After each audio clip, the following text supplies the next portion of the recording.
Well, boils and ghouls, you know how much I loathe the macabre music, and we have something incredibly cool, or ghoul, as it were. Why don't you introduce yourself to the ghouls at home and tell them what the hell it is you do? Well, I'm Carl Johnson. I'm the founder of LA Fear, and our goal is to save live music for the dead by bringing out sheet music for some wonderful, creepy songs that have never appeared in the written form before.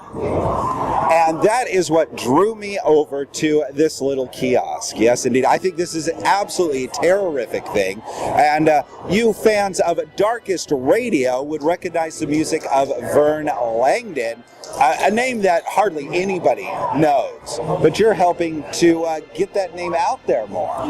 Well, what I discovered was the lovely ballad, Carnival of Souls.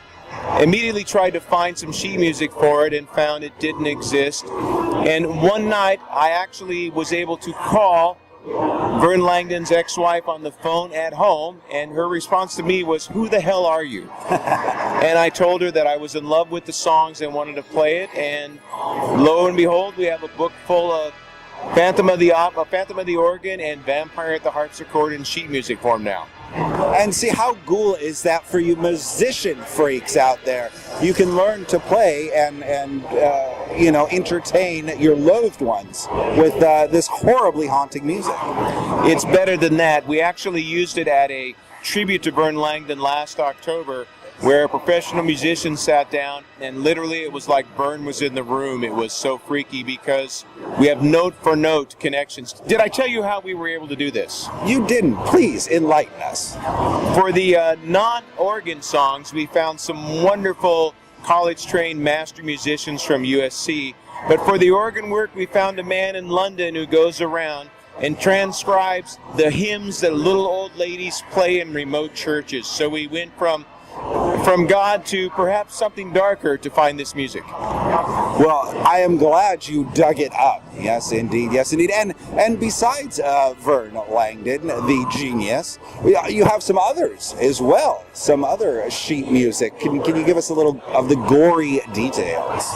Well, for instance, some of you may have heard of a young lady named Elvira. In the beginning of her show, she walks through a pool of fog. Every young man in the world says, "My God, she's gorgeous." But the music was actually written by her ex-husband, who's made more off that music than even off hanging with Elvira, it seems. We contacted him, licensed the sheet music, had it transcribed, and you can play it exactly as Elvira walked to.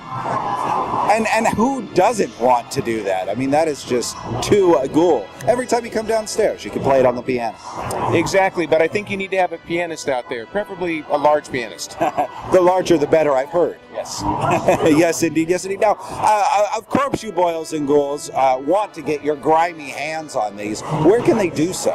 Well, they can go to lafear.com. That's www.lafear.com, or, of course, at any trade show you happen to find me at. Now, starting this project, was it just out of pure passion and enjoyment of the music, or what brought you to this point in your life?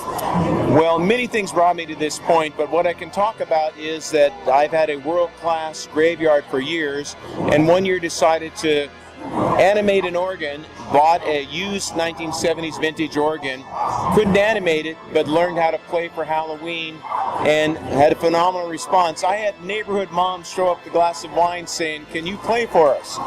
So I self-taught some music, tried to find some non-traditional Halloween music, and was told it doesn't exist, there's no market. Why would anybody want to play scary music on Halloween? And so the project was born. How did you get in connection with the rest of these phenomenal artists? Well, I became an expert at finding people on the internet, sort of cyber-shocking them.